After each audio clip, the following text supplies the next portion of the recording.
So, Lent is just around the corner. In about 2.5 weeks, feels like we just finished celebrating Christmas. In fact, I still have my Christmas tree up.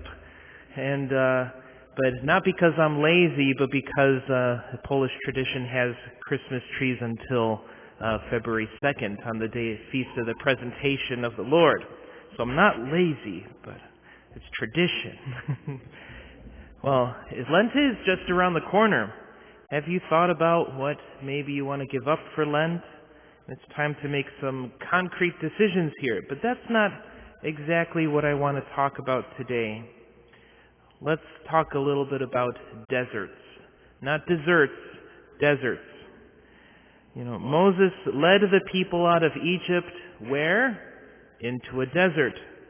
Inhospitable, desolate, difficult, dangerous. And yet that is where God led Moses and his people in order to bring them eventually to the promised land. And what did the people of Israel learn in the desert? They learned how to let go of their attachments. They lived in Egypt for 400 years and became complacent. And so complacent that they started to worship Egyptian gods. They had drifted from where God wanted them to be. They were enslaved to their base and shallow desires. And now when we read in Exodus, we hear about the Israelites creating and worshiping a golden calf. And our modern sensibilities say, oh, come on, man, how difficult is it really not to worship a golden calf? Don't they realize that God led them through a pillar of fire by night and a pillar of smoke by day? But we have to ask ourselves honestly, what am I attached to? What is it in my life that I value and treasure even more than God? Where are my priorities out of whack? And this is a question that we all have to ask ourselves, and I think that's why it's so important to have Lent every single year, because we're always trying to reform ourselves closer to the heart of Christ. These are difficult questions, but important ones. Am I enslaved to money, to power, to pornography, to sex, to idolatry of self, to wanting prestige, or even being enslaved to media and technology? Difficult questions. But such questions require a desert for us to shed those chains off of our ankles. And that's not all. In Deuteronomy, Moses, the one who led all the Israelites into the desert and into the promised land, says, listen, I'm not the big honcho. I'm not the end-all and be-all. He said, a prophet like me will the Lord your God raise up for you among your own kin. To him you shall listen. And when we heard that in our first reading today, our minds immediately should go, yes, that is going to be Jesus, the new Moses.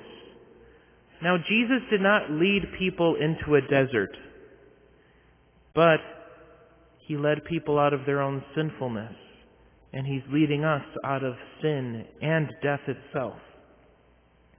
We are about to enter the desert with Jesus during this Lenten season in 2.5 weeks.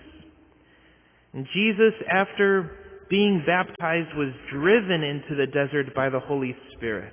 The Holy Spirit desired for him to be in the desert.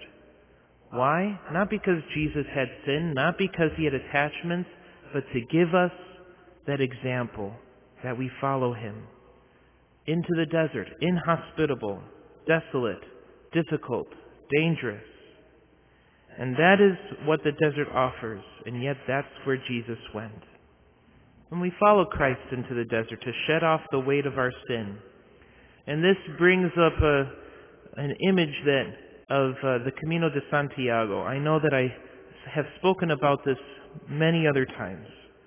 But on the Camino you have all these aspirations of what this pilgrimage is going to be, 500 miles through Spain, and you pack your backpack as full as it can be. Even the pockets on the outside are just bulging with extra things. But then, after you walk 1 day, 2 days, 3 days, you may shed about like a quarter of what you brought. Because you realize that on that journey, all those extra things are not essential. And you realize what is most important. And so as we approach this holy season of Lent and we approach the close of this season of ordinary time, let's reflect on our lives and ask for the grace of the Holy Spirit to reveal where do we need to grow? Where does the Holy Spirit still need to till the soil of our souls? And what attachments and enslavements that we need to shed from our own lives? A difficult thing, but it's a desert thing. Let's enter into the desert with Jesus, the new Moses.